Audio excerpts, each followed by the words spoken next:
For those of you who are here today, let me give you some background on who I am, so that I won't be some mysterious character in here rattling off information, which may or may not be true. I was reared in a military family. My father was a command pilot in the United States Air Force. He is a retired lieutenant colonel. He lives in the state of Texas now. A command pilot means that he literally has flown aircraft for thousands of hours and he's still alive. He started in biplanes and he ended up in jets. When I was a child, I can remember, I think I've scrambled through every airplane that the Air Force and the Army Air Force ever had when I was a child. My dad used to take me out to the flight line to see these planes. I've flown in many of them. I used to eavesdrop on the pilots when they sat around the kitchen table and talked about UFOs and Foo Fighters and dogfights and things that went wrong with their airplanes and everything that you can think of, until they would get sick of me and my brother and sister and send us out in the yard to play.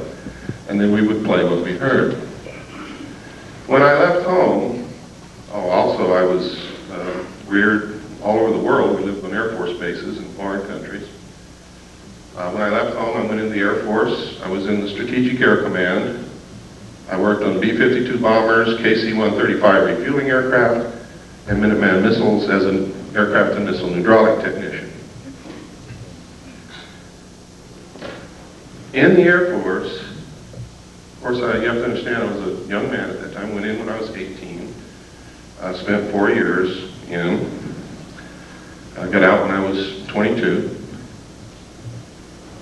And I met sergeants, people who were over me, but who I became friends with, who sometimes after about 10 or 12 beers would begin to tell me the most incredible stories that I'd ever heard in my life about having participated in teams of Air Force personnel who recovered crashed extraterrestrial spacecraft. Now you gotta understand, if they'd already had 10 or 12 beers, so had I. That's the first thing you've got to know.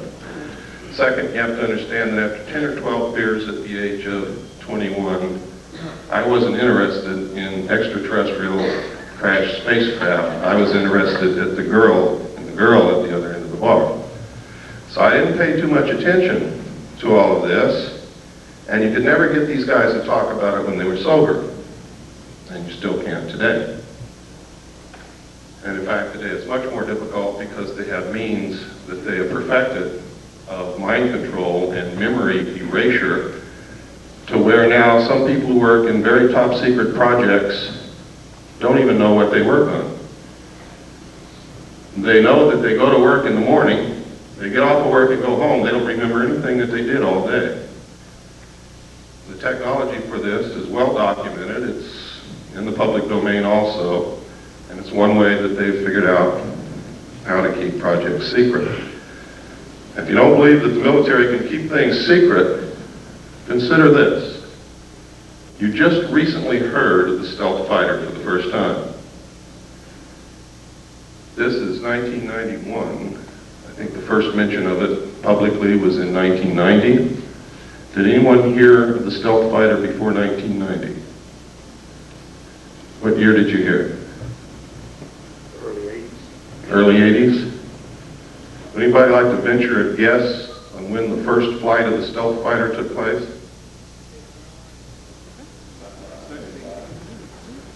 That's close.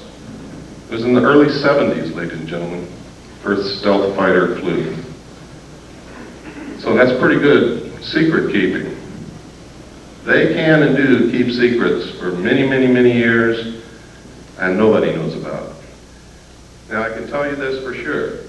If they have revealed publicly the existence of the stealth fighter, they have something else that's secret that makes that look like a Tinker Toy. That's the way these things go.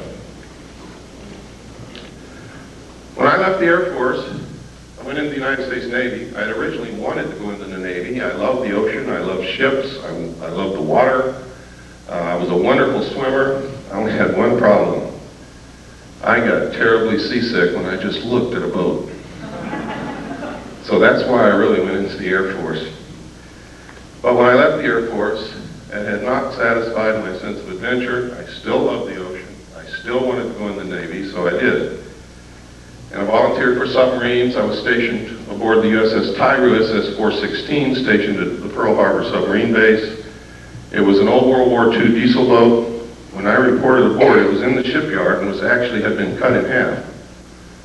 And you can imagine my chagrin, being new to the Navy and standing on the edge of a dry dock looking at a submarine cut cleanly in half, knowing that I'm going to have to go underwater on this thing. I really didn't like the thought of that. Everything was rusty. Everybody was welding everywhere. It looked like a dead grasshopper covered with ants. Well, what they did was they inserted a 12-foot section, which became a pretty sophisticated sonar facility, compartment, and put 3 domes on the deck so that we could triangulate targets. And when this was done, we could actually compete with some of the best nuclear submarines in being able to track and kill a target. In fact, I remember thinking at times how easy it was to detect submarines and keep them from getting near an aircraft carrier, and then becoming a crew member on this submarine and surfacing within 100 yards of a carrier, not having been detected until we broke water.